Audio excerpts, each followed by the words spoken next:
मानो तुम में से किसी से पूछा कि बताओ भाई तुम एक ऐसी लिस्ट बताओ मुझे, ठीक है, वैसे ऐसे पूछ मैंने, ठीक है, तुम बताओ क्लास में सबसे ज़्यादा इंटेलिजेंट स्टूडेंट कौन सा, ठीक है।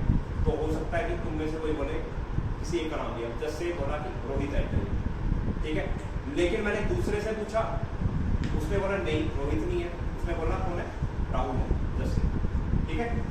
तो अब क्या हो गया यहाँ पे, अब किसी मैंने मैथ्स वाले टीचर को पूछा तो वो किसका नाम देगा इंटेलिजेंट, किसको इंटेलिजेंट मानेगा, जो मैथ्स में अच्छा हो, ठीक है। फिजिक्स वाला किसको समझेगा, जो फिजिक्स की क्लास में ज़्यादा आंसर देता है। अब ऐसा तो हो नहीं सकता, ठीक है, सबका आंसर क्या आया, अलग अलग आ रहा है, तो इसे हम वेल डिफाइन नहीं कहेंगे, जो मैंने भी बताया उसको हम वेल डिफाइन नहीं कहेंगे।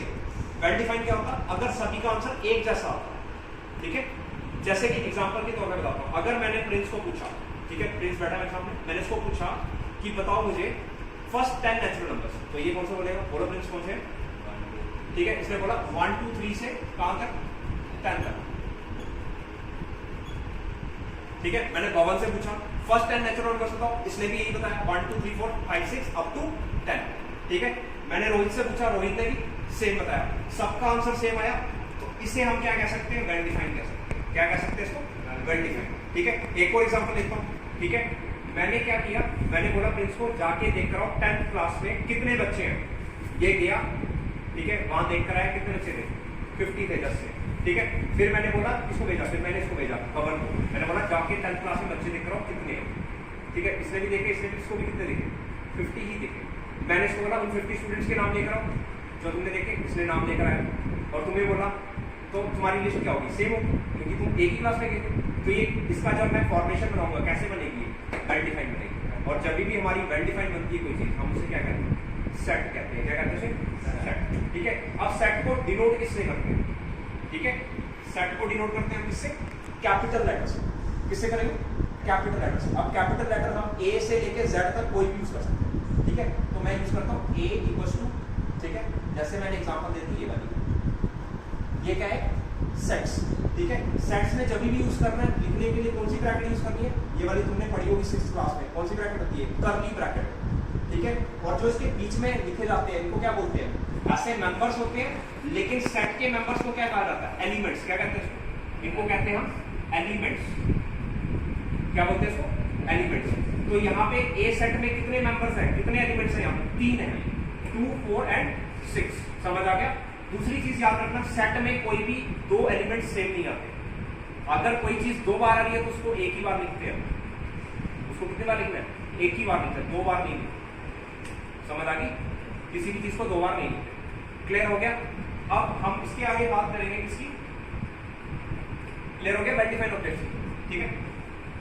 अब मैं कुछ एग्जांपल लेता हूं, ध्यान से सुनना, हम पता करेंगे क्या ये वेल डिफाइंड, मतलब ये क्या सेट बनते हैं कि नहीं बनते हैं, ठीक है। तो तुम्हारी बुक्स में से ही दूंगा मैं आंसर्स, ठीक है, क्वेश्चंस, ठीक है। तो अगर मैं पहला लेता हूं एग्जांपल, ठीक है, क्या लेता हूं, collection of most dangerous animals in the world. इस दुनिया के सबसे खतरनाक जानवर बताओ, ठीक है। मैंने प्रिंस से पूछा, प्रिंस किसके नाम लेगा, भाई जिससे प्रिंस को डर लगता हूँ, ठीक है। अब ऐसा तो नहीं सकता जिससे प्रिंस को डर लगता हूँ उसको भवन को भी इसी से डर लगता हूँ, नहीं हो सकता ना, अलग अलग रहेगा, ठीक है। तो तुम सबकी लिस्ट क्या बनी, अलग अलग बनी, इसकी लिस्ट अलग बनेगी, तुम्हारी अलग बनेगी, तुम्हारी अलग बनेगी, सबकी लिस्ट सेम नहीं है, तो हम इसे सेट कहेंगे, नहीं कहेंगे, ठीक है। It is not a set, इसको हम सेट क्या कहेंगे, नहीं कहेंगे, समझ आ गया। लेकिन जब मैंने पूछा तुमसे, सेकंड वाला देखना,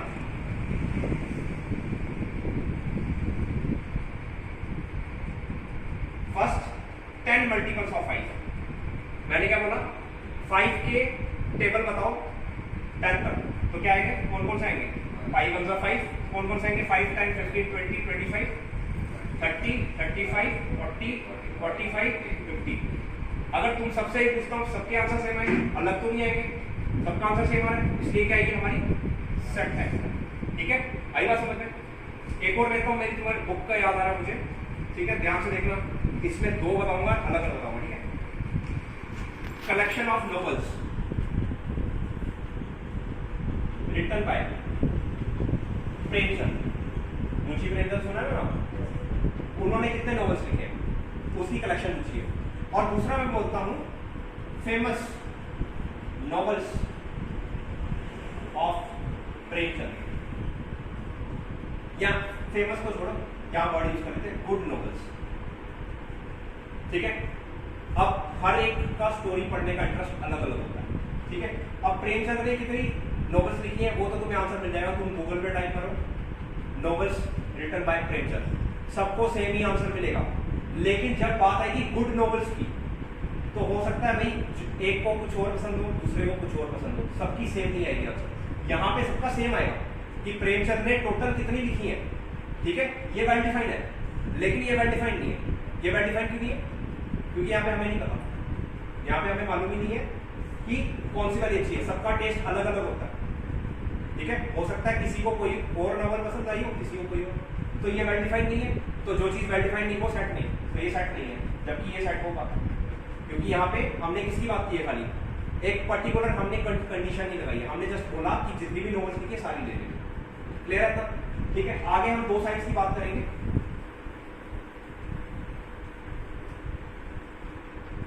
ठीक है, दो साइड्स ध्यान से देखना, ये वाला और ये वाला, इसको बोलते हैं बिलोंग्स टू। इस साइड को क्या पढ़ते हैं, और इसको क्या पढ़ते हैं, नॉट बिलोंग्स टू। ठीक है, सबसे पहले मैंने क्या कहा था, सेट को हमेशा किससे डिनोट किया जाता है, कैपिटल लेटर से। तो मान लो मैंने एक सेट ले लिया बी जिसमें ये एलिमेंट्स आ रहे हैं।